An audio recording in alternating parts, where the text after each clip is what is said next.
Get out of our house! My mother screamed as my father pointed at the door. I stepped into the street with one suitcase as my phone lit with theft accusations. By lunch, HR froze my promotion. By afternoon, a certified letter accused me of undue influence. Homeless, branded a thief, career on a cliff. Something inside me snapped into focus. I still had Nana's blue envelope, sealed like a fuse. And 2 weeks later, they'd beg me to return. I wasn't loud. I got careful. And careful hurts louder than rage. But before we begin, let me know where in the world you're watching from today. It's always fascinating seeing who's joining us from around the world. My name is Hannah Carver, and I'm 34 years old. Every evening after my operations job, I return to maintain my parents' century-old Victorian, the home where my grandmother Eleanor raised me. I pay bills, patch walls, and cook double portions while my mother Karen and father David find fresh faults in my unmarried life and stalled career. The wooden spoon scrapes against Nana's lemon preserve jar as I stir dinner. Her recipe's the only sweetness left in this kitchen. My shoulders ache from replacing shingles last weekend, but I won't let this house fall apart. Not when Nana's blue envelope sits hidden in the pantry, waiting like a secret weapon. My parents think they own everything under this roof, including me. But let me start from the beginning. The morning routine never changed. I'd wake before dawn, shuffle downstairs in my grandmother's old slippers, and start the coffee maker while checking which bills had turned urgent overnight. That particular morning, the water company's final notice glared at me in angry red. Dad's retirement checks barely covered groceries these days, and Mom's social committee dues always seemed to eat up whatever cushion we had left. You know that feeling when you're juggling too many plates and someone keeps adding more? That was my life. Between managing accounts payable at work and managing my parents' accounts desperate at home, I was drowning in spreadsheets and payment plans. I remember exactly how the kitchen smelled that morning, coffee and lemon furniture polish with an undertone of worry. The ancient pipes groaned overhead as Mom took her shower, probably using up the hot water before I could get mine. I pulled out my personal checkbook, wrote out yet another payment to keep our utilities running, and tried not to think about my dwindling savings. "Hannah!" Mom's voice carried down the stairs. "The shower's acting up again?" Of course it was. I closed my eyes, inhaling the steam from my untouched coffee. The promotion packet sat in my work bag. Regional Operations Manager, a 20% raise, but it required relocation to the corporate office 2 states away. I'd already decided to turn it down. Who would keep this place running if I left? The weeks blurred together after that. Fixing leaks, updating spreadsheets at work, cooking dinners that grew increasingly silent. Mom's comments got sharper, little paper cuts about my wasted potential and how her friend's daughter was already married with 2 kids. Dad mostly grunted and avoided eye contact, except when bills arrived. Then he'd look right through me, like I was just another broken thing he couldn't afford to fix. That Sunday started like any other. I was sorting mail at the kitchen table, trying to track down a missing insurance check, when Dad stormed in waving a late notice. "Where's the payment?" His face was already flushed. "You said you mailed it last week." "I did," I said, keeping my voice level as I shuffled through the papers. "I have the carbon copy right here." "Well, they're threatening to cancel our coverage." He slapped the notice down. "What exactly are we keeping you around for?" The words hit like a slap. Mom appeared in the doorway, arms crossed, lips pressed into that thin line that meant I was about to hear every flaw she'd ever cataloged. "Maybe if you spent less time at that dead-end job and more time managing things properly," she started. "Dead end?" I stood up, my chair scraping against the linoleum. "I just turned down a promotion to stay here and help you." "Help?" Dad's laugh was ugly. "Is that what you call this mess?" "I've been paying half your bills for 3 years. My voice cracked. "I fix the roof, I cook your meals, Nobody asked you to." Mom's voice rose to that pitch that always drew the neighbors' curtains aside. "We were fine before you moved back in." "Fine?" I gestured at the stack of notices.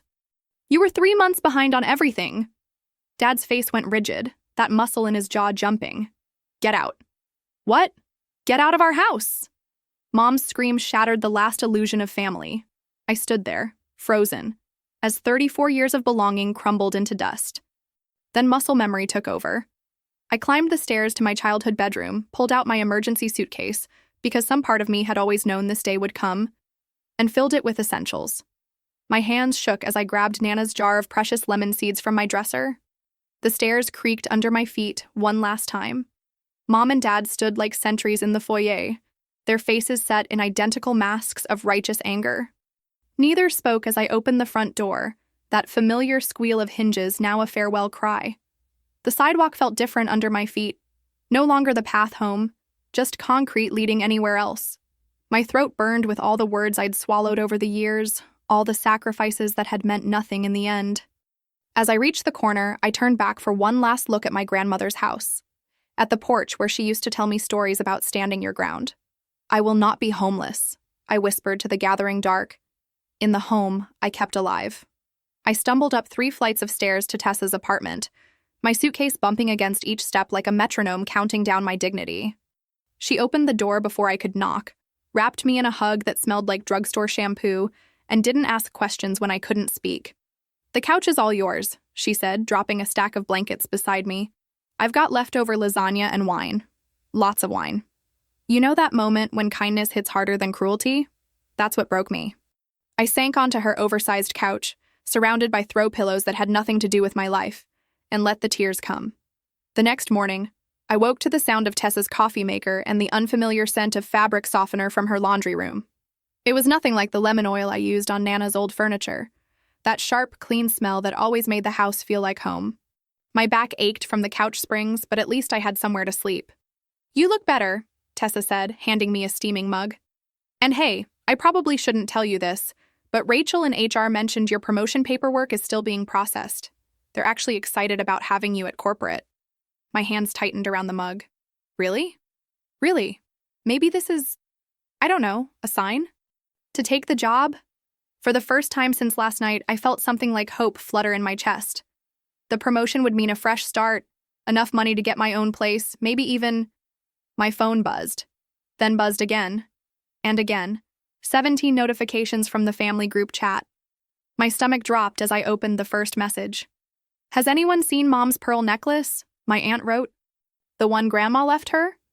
"Now that you mention it," my cousin replied, "my sterling silver serving set is missing too.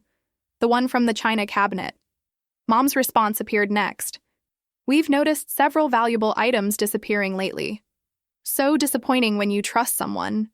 The implications slithered through each message.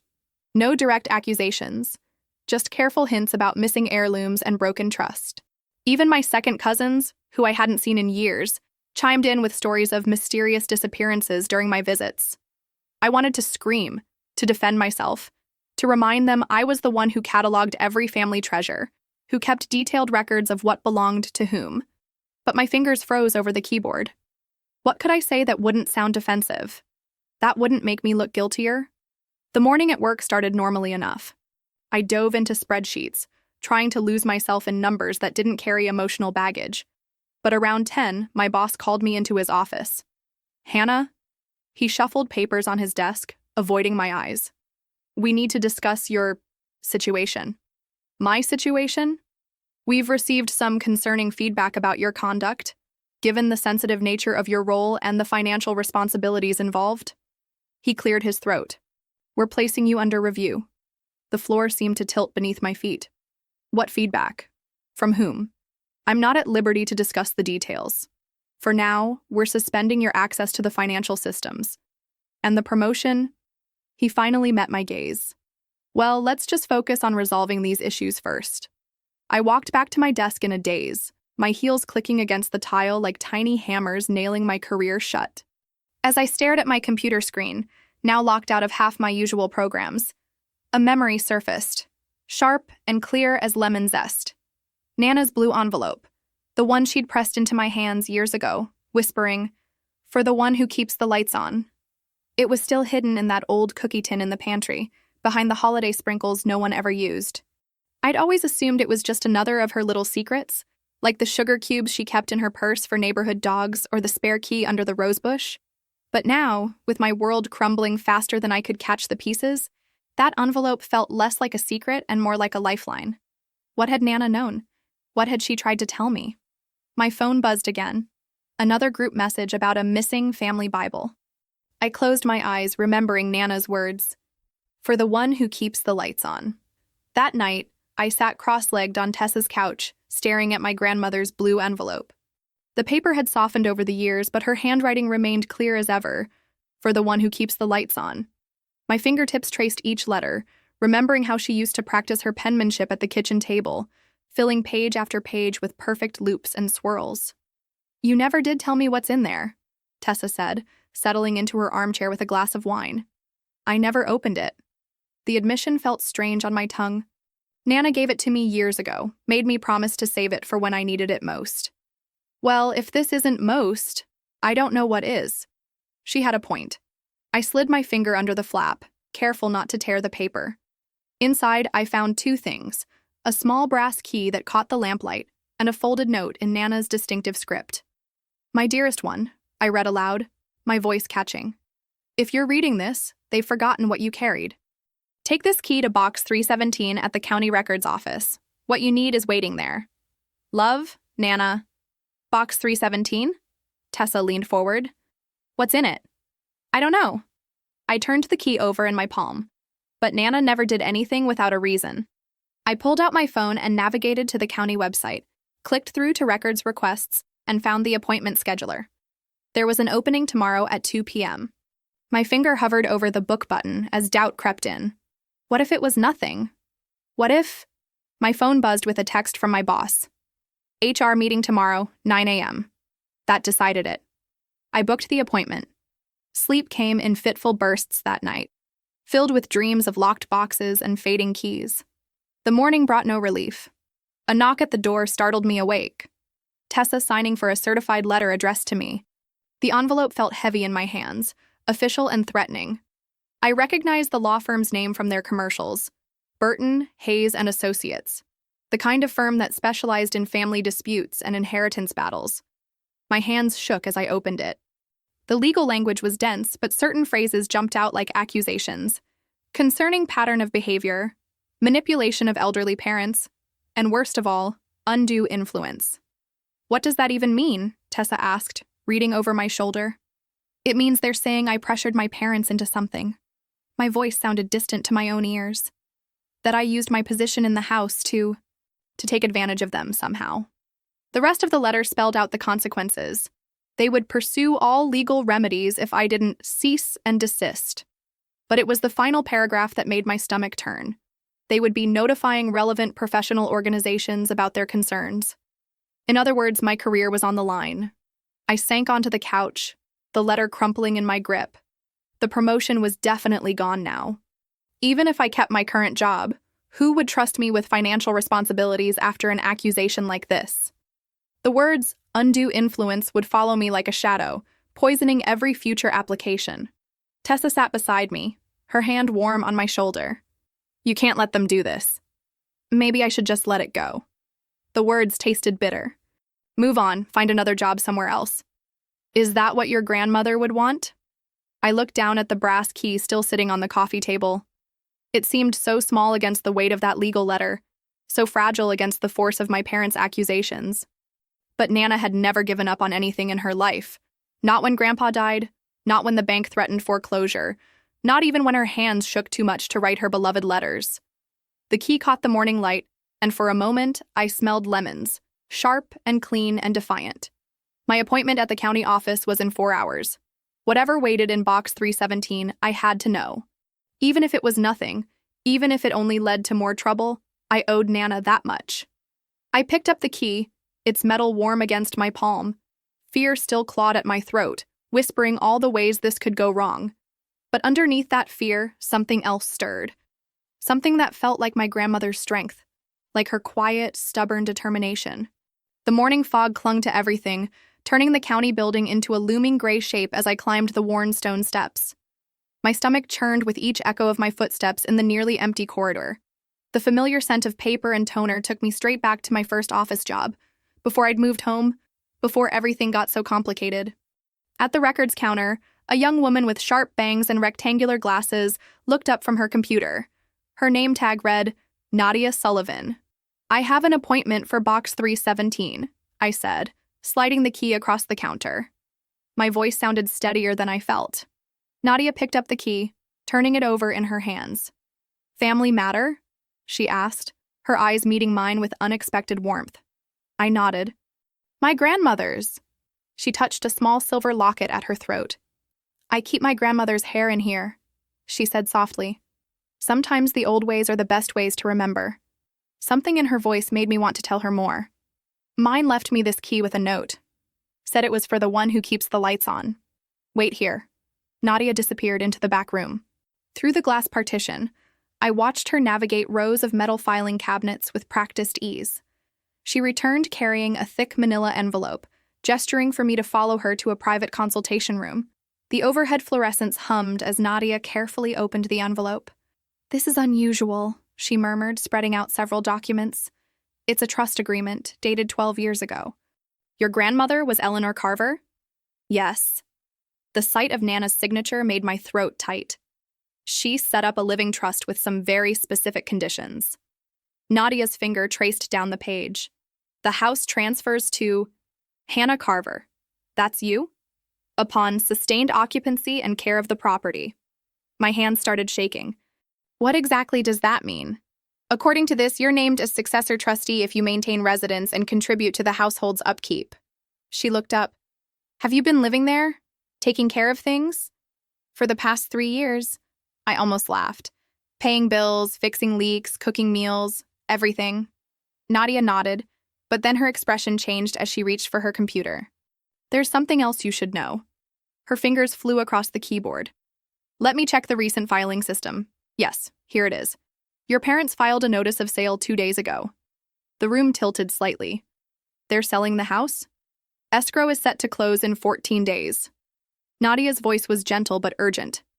It's an accelerated timeline. They're pushing this through fast. 14 days. 2 weeks to stop a sale I couldn't afford to fight. The weight of that deadline pressed against my chest like a stone. Can they do that? I whispered. If there's a trust? Not if you assert your rights as successor trustee. Nadia pulled out a blank legal pad. But you'll need to act quickly. The trust gives you standing, but only if you can prove you met the conditions. I thought of the utility bills in my name, the repair receipts I'd kept, the 3 years of bank statements showing my contributions. I have proof. I have everything. Good, Nadia started writing, because you're going to need it all. The ticking of the wall clock suddenly seemed deafening. 14 days to stop my parents from selling my past out from under me. 14 days to prove what Nana had known all along, that I was the one who kept the lights on, who held everything together while they took the credit. I looked down at the trust document, at Nana's signature flowing across the bottom of the page. She'd planned for this, I realized. She'd seen it coming long before I did. Where do we start? I asked, pulling my chair closer to Nadia's desk. She pushed her glasses up and reached for a fresh form. First, we document everything. Then we make sure that sale never closes. The fluorescent lights buzzed overhead as we began our work, and somewhere in that sterile county office I felt the first spark of hope I'd had in days. I stumbled through Tessa's front door that night, my mind still reeling from the county office revelation. The trust documents felt heavy in my bag, Nana's final gift, wrapped in legal language and possibility. But 14 days? The timeline made my stomach clench. You look like you need this. Tessa appeared with a steaming mug of chamomile tea. The familiar scent reminded me of late nights in my grandmother's kitchen, where she'd brew the same remedy for worry. Thanks. I sank onto her couch, my temporary bed, and pulled out my laptop. I have to figure this out tonight. The clock's already ticking. What exactly are you up against? Tessa settled into her armchair, tucking her feet under her. I explained about the trust, the sale, the 2-week deadline. My fingers drummed against the keyboard as I pulled up the county recorder's website. First thing tomorrow, I need to file a notice of interest. It's like planting a flag that says, hey, wait a minute, I might have rights here. That sounds important. Tessa leaned forward. Want company? I shook my head. You've already done too much letting me crash here. Besides, I need to handle this myself. Sleep came in fits that night. Every time I dozed off, I'd jolt awake thinking about property records and filing deadlines. The couch springs creaked with each turn, a constant reminder that I wasn't in my own bed, in my own home. Morning came too soon and not soon enough. I was at the courthouse when it opened, clutching my carefully prepared paperwork. The clerk barely looked up as she stamped and filed my notice of interest. Just like that, my first real move in this chess game was made. I treated myself to a decent coffee afterward, trying to shake off the knot of anxiety in my chest. 3 sips in, my phone buzzed. Unknown number. Is this Hannah Carver? The voice was male, clipped, professional. Yes, speaking. This is James Wilson with Berkman and Associates. We represent Golden Valley Realty in the sale of 1542 Maple Street. My parents' realtor's lawyer. My hand tightened around the coffee cup. We've received notice of your filing this morning. That's correct. I kept my voice steady, though my pulse had started racing. Ms. Carver, I need to be very clear. Your interference in this transaction is both unwarranted and potentially actionable. If you continue to impede this sale, we will have no choice but to pursue a restraining order.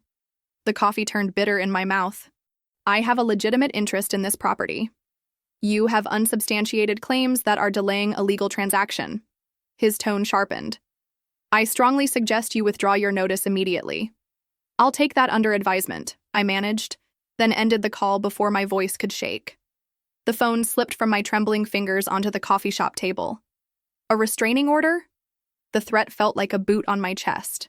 One step forward, one massive shove back. Yesterday's hope crumbled around the edges. I forced myself to breathe slowly, counting the seconds like Mom taught me during thunderstorms when I was little. The irony of using her technique now wasn't lost on me.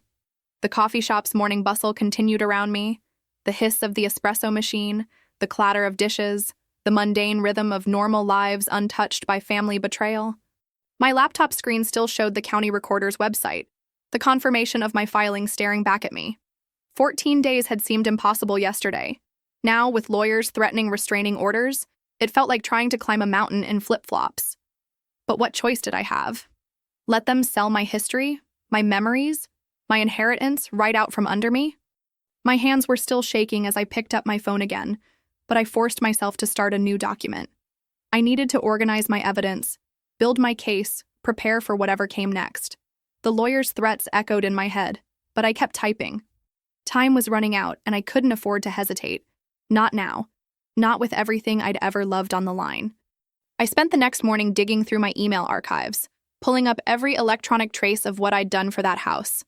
Utility payments I'd made from my account, hardware store receipts for repairs, texts with contractors. Each file I saved felt like touching a bruise, proof of years spent helping out that now seemed more like being used. You know that feeling when you're sick and every hour drags like molasses? That's how time moved as I built my case.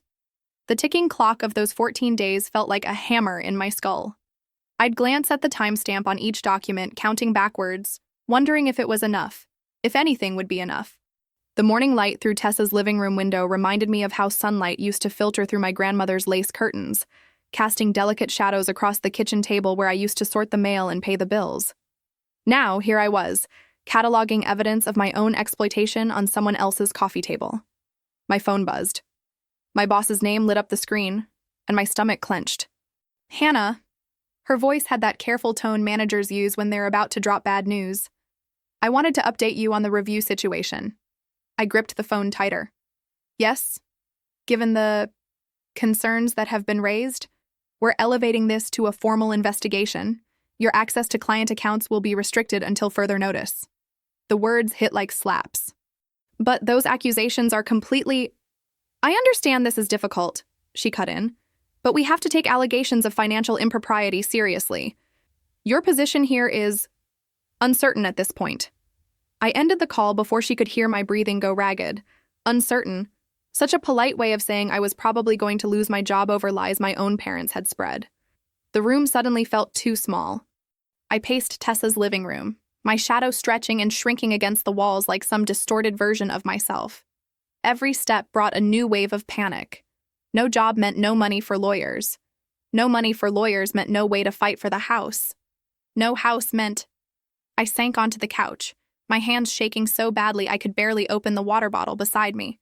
The same couch I'd been sleeping on for days now, trying not to feel like a burden, trying to keep my chin up. But in that moment, watching darkness creep across the ceiling as day faded to evening, something in me started to crack. Maybe this was their plan all along. Push and push until I broke. Until signing away my rights to the house seemed better than drowning in legal threats and career destruction.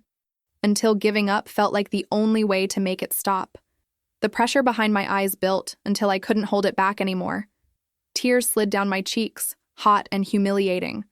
I pressed my palms against my eyes, but that only made me remember sitting at the kitchen table with Mom years ago, crying over a scraped knee while she told me to be brave. Brave. What a joke.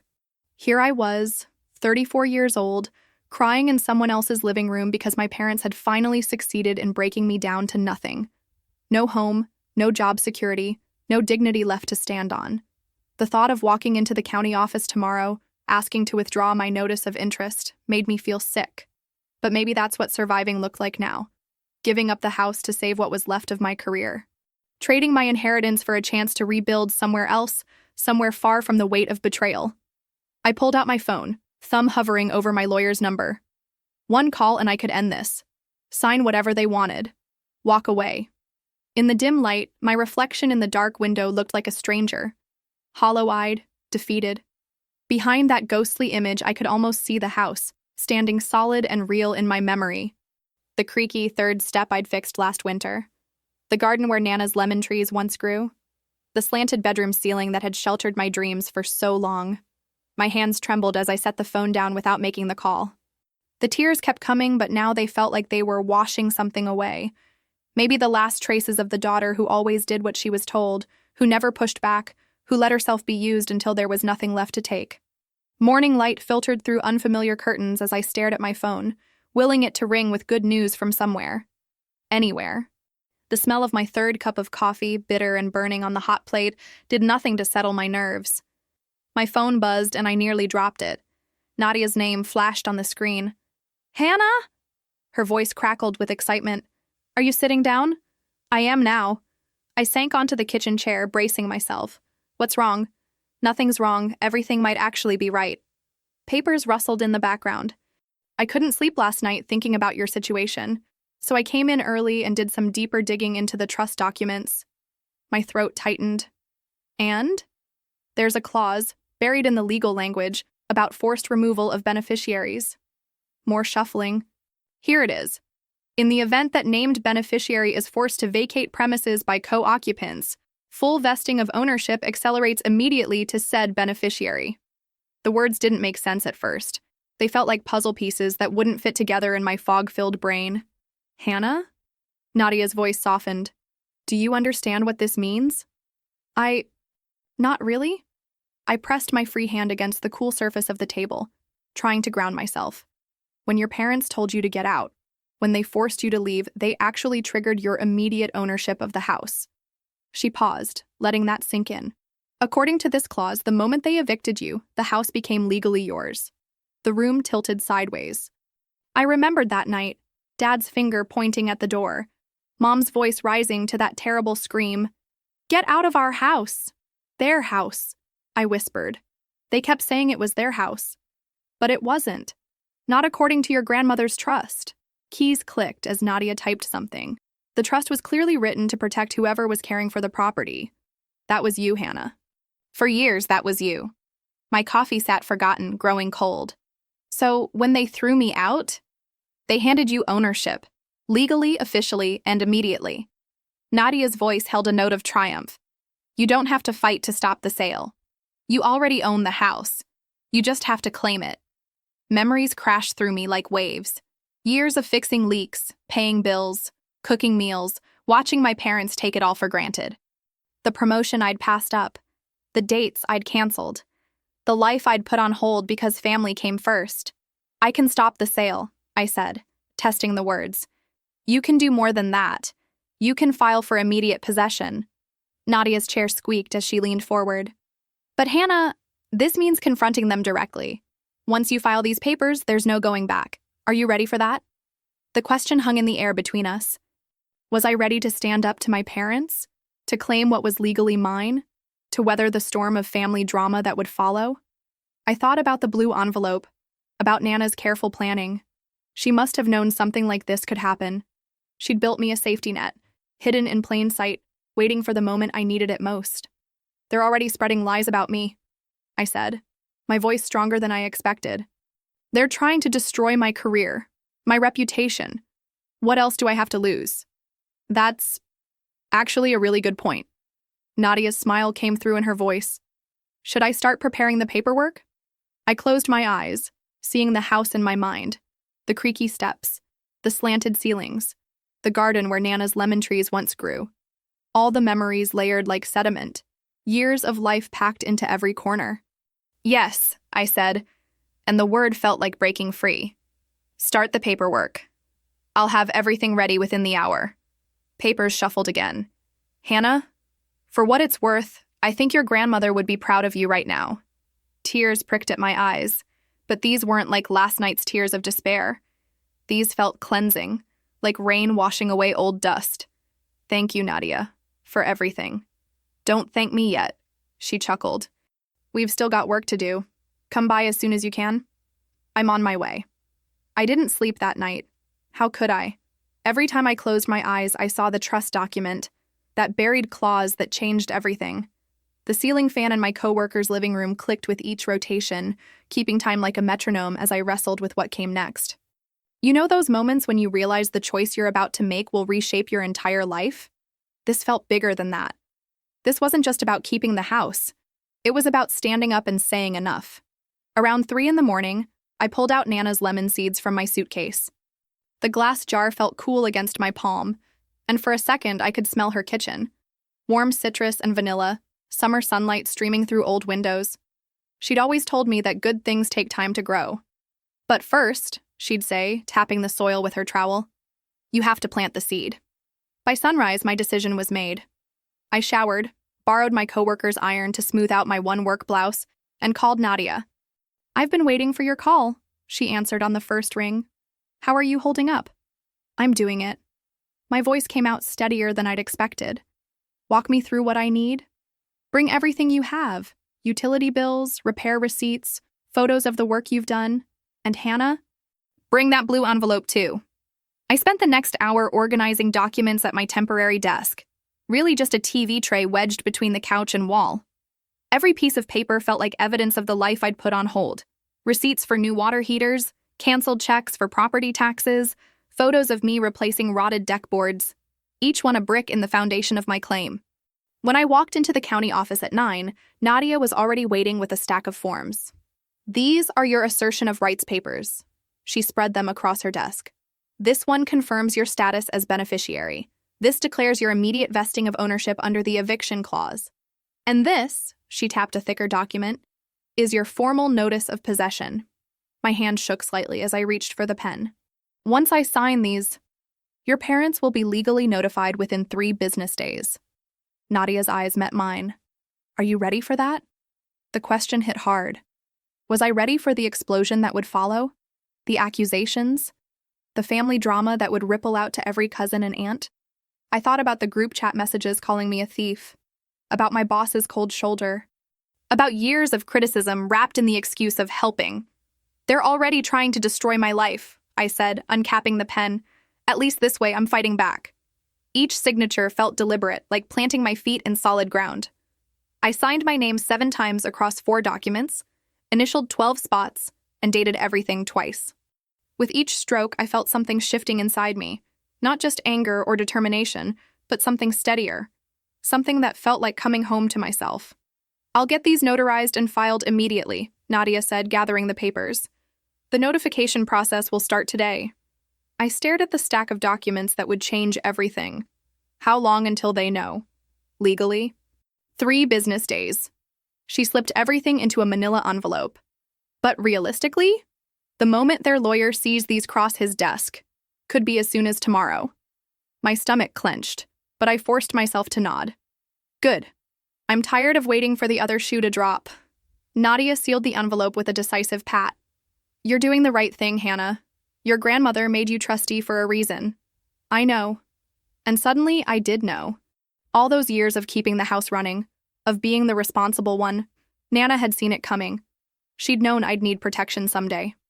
I walked to the post office myself to mail the copies that would go to my parents' lawyer. Each step felt like crossing a line I couldn't uncross, but my hands were steady as I handed the clerk my certified mail slips. When the receipt printed, I tucked it carefully into my wallet next to Nana's note. The first real piece of paper in my fight to reclaim what was mine. It wasn't until I was back outside that I let myself really feel the weight of what I'd just done. I declared war, in a way. Not with screaming or accusations, but with legal documents and notary stamps. The quiet kind of war that changes everything. Back at my coworker's apartment, I spread my paperwork across her kitchen table and reached for my phone. Time to pull the trigger. With trembling fingers, I dialed the escrow company's number. "This is Hannah Carver. I'm calling about the property at 1542 Maple Street." I took a deep breath. "I need to inform you that I'm the legal trustee of that property, and I'm filing a LA's pendants today." There was a long pause on the other end. "One moment, please." While on hold, I clicked through my email, attaching the trust documents Nadia had scanned for me. The music playing through the phone seemed to mock the gravity of the moment, some peppy jazz tune that made my temples throb. Finally, a new voice came on the line. "Ms. Carver, this is Patricia from Legal. We'll need to see documentation of your claim immediately. Check your inbox." I hit send. You'll find everything there, including the acceleration clause triggered by my forced removal from the property. More silence, broken only by the sound of typing. "Ms. Carver, this is significant. We'll need to notify all parties immediately. Please do." My voice stayed steady, though my hands were shaking. "And you should know I'm sending the same documentation to the buyers directly." After hanging up, I forwarded everything to the buyer's agent. The trust documents, the eviction clause, my proof of residency, all of it. I included a brief note. "As the legal trustee, I cannot approve this sale.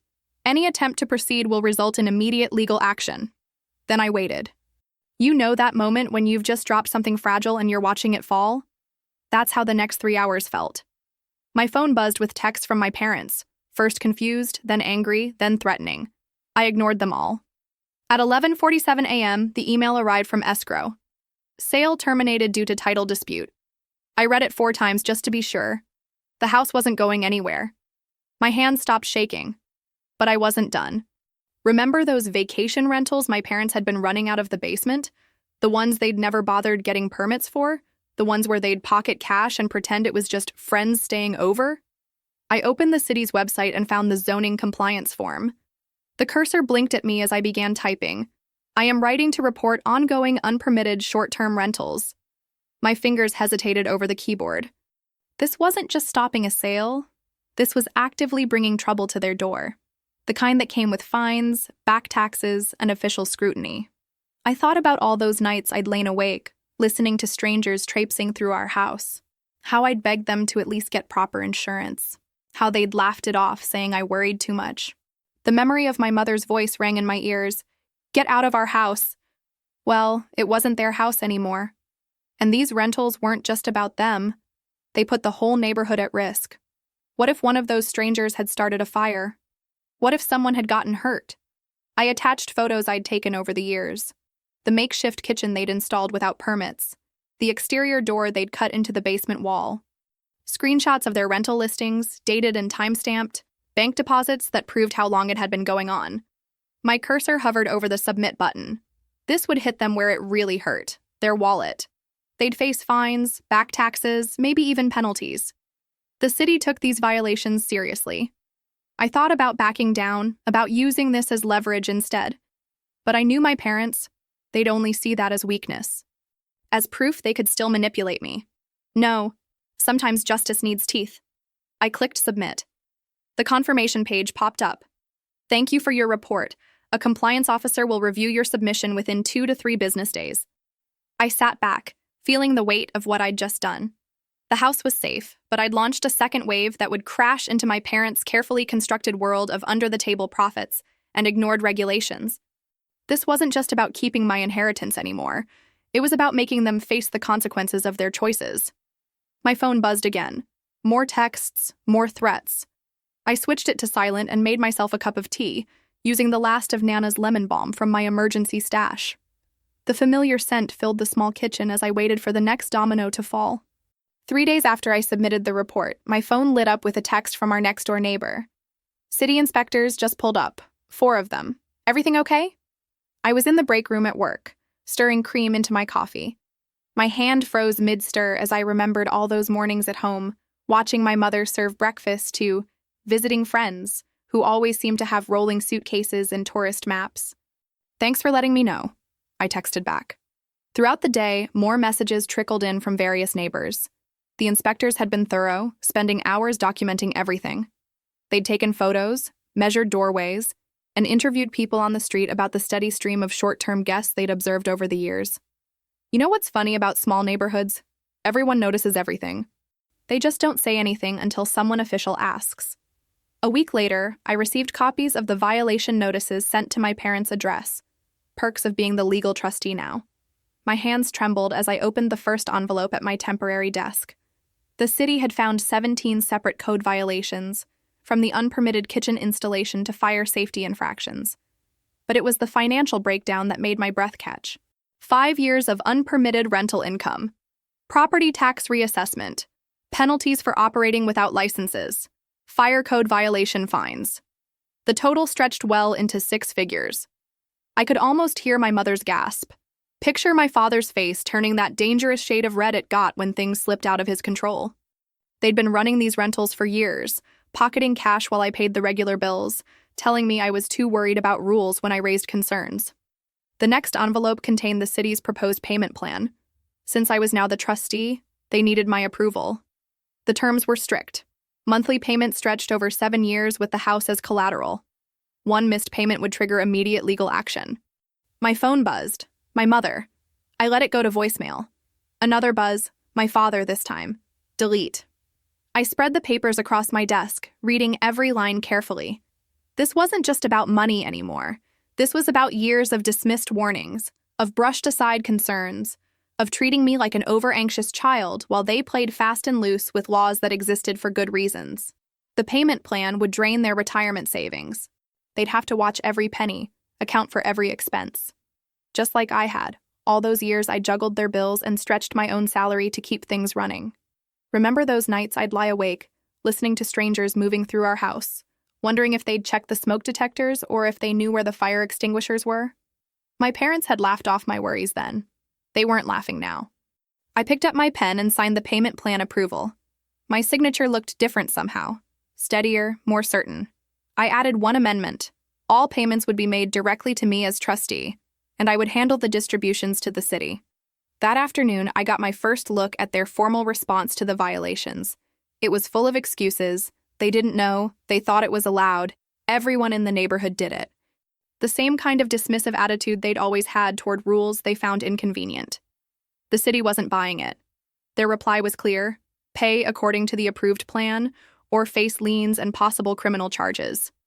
My parents' lawyer called next. He tried to sound professional, but I could hear the desperation. Your parents are willing to negotiate. They'll acknowledge your claim to the house if you'll help reduce these penalties. The penalties aren't negotiable, I said. They're city mandated, and I've already approved the payment plan. A pause. They're your parents, Hannah. I thought about all the times they'd weaponized that exact phrase. Your parents know best. Your parents only want what's good for you. Your parents deserve your respect. Yes, I said. They are. And now they get to experience what responsibility feels like. After hanging up, I walked to the window of my temporary office. Somewhere across town, my parents were probably sitting at their kitchen table, my grandmother's table, staring at papers that spelled out exactly how much their years of corner cutting would cost them. They'd have to sell their newer car, cancel their country club membership, give up their winter trips to Florida, all to pay for choices they'd made while telling me I was too cautious, too rigid, too focused on following rules. But this was just the financial reckoning. The social one was still to come. The community center smelled like lemon-scented cleaner and stale coffee. I'd spent countless evenings here during neighborhood meetings, sitting quietly in the back while my parents held court from their usual spots in the front row. Tonight, my folder of documents felt heavy in my hands as I waited near the podium. Mrs. Chen, the association president, called the meeting to order right at 7. I counted 48 faces, almost everyone from our 3-block radius. These were people who'd watched me grow up, who'd eaten my grandmother's lemon bars at block parties, who'd hired me to babysit their kids. Before we discussed the spring festival, Mrs. Chen said, Hannah Carver has requested time to address a matter of community concern. The door squeaked. My parents walked in, and my pulse jumped. They headed for their usual seats, but stopped short when they saw me at the podium. My mother's pearl necklace caught the fluorescent light as she stiffened. My father's jaw clenched. I recognized that look from 1,000 arguments. Thank you, Mrs. Chen. My voice came out steadier than I expected. I'm here to clarify some rumors about the house at 1542 Maple Street, my grandmother's house. The whispers started immediately. Of course they did. Everyone had seen the for sale sign go up and come down within 2 weeks. I opened my folder. 12 years ago, my grandmother established a trust. She named me as successor trustee, contingent on my maintaining occupancy and providing care for the property. I held up the document, which I did, for 7 years. More whispers. Mrs. Peterson, who lived next door, leaned forward in her seat. She'd seen me patching the roof last summer while my parents were in Florida. 2 weeks ago, I was evicted by my parents. A sharp intake of breath from several directions. What they didn't know was that their action triggered an acceleration clause in the trust. The house legally became mine the moment they told me to get out. My mother's face had gone pale. My father started to stand, but she grabbed his arm. But that's not why I'm here. I took out the city notices. I'm here because every resident deserves to know about illegal rental activity that put our neighborhood at risk. The room went absolutely silent. For 5 years, unlicensed short-term rentals operated out of the house. No safety inspections, no permits, no insurance. I looked directly at the Wilsons, whose granddaughter had often played in our yard. Strangers with no background checks, coming and going while children played nearby. Mrs. Peterson's hand shot up. The extra cars! I kept seeing different vehicles every few days. Exactly. I nodded. The city has documented 17 code violations, fire safety issues, unauthorized construction, tax evasion. My father surged to his feet. This is private family business. No, I said calmly. It stopped being private when you put our neighbors at risk. More hands went up. Questions flew. How many renters? What about liability? Were there any incidents? I answered each one factually, referring to my documents. With each response, I watched my parents shrink further into their seats. These were people they'd entertained, whose respect they'd cultivated for decades.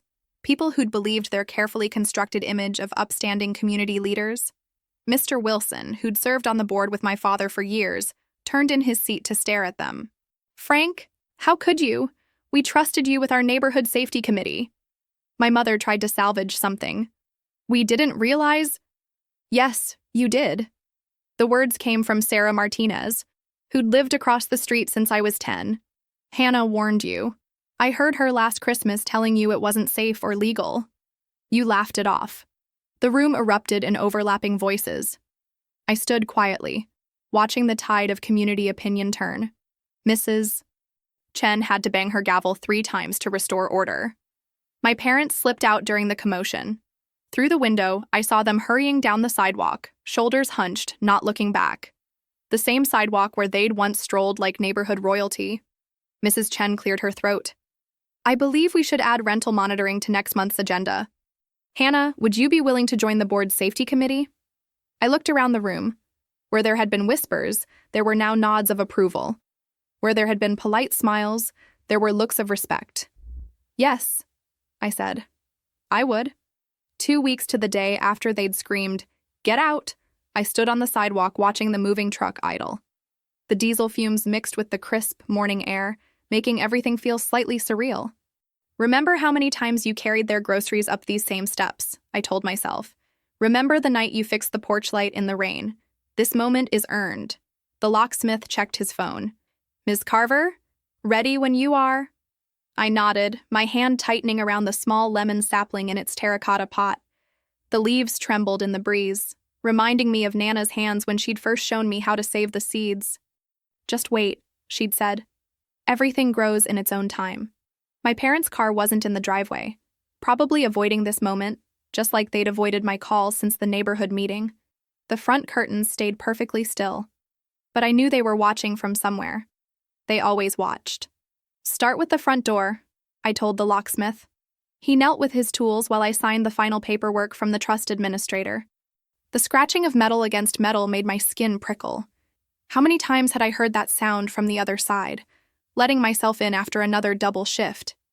The movers waited respectfully, their dollies lined up like soldiers. I'd given them precise instructions. The master bedroom furniture would go into storage. The antique dining set, too.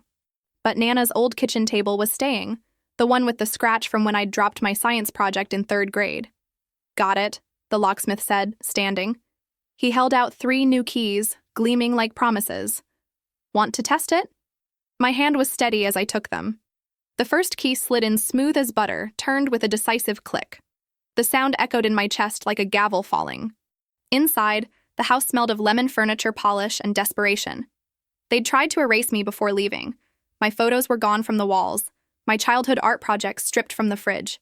But they couldn't erase the dent in the baseboard where I'd bumped the vacuum every week, or the subtle wear pattern in the hardwood where I'd paced during late-night bill-paying sessions. Begin with the master bedroom, I told the movers.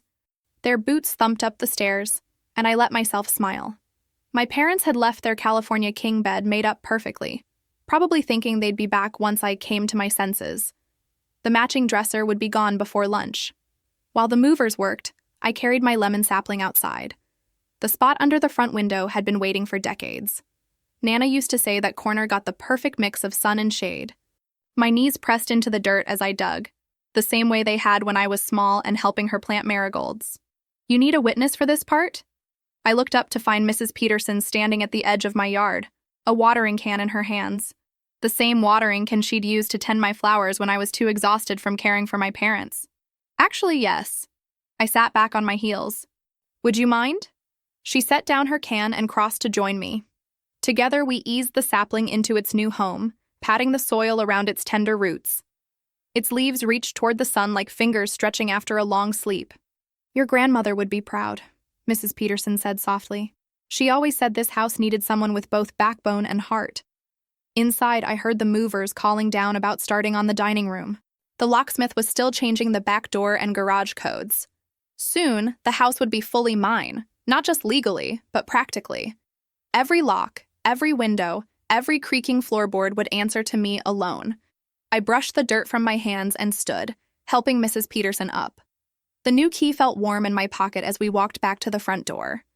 Something about its weight reminded me of Nana's hands pressing the blue envelope into mine all those years ago, her whispered words, "For the one who keeps the lights on."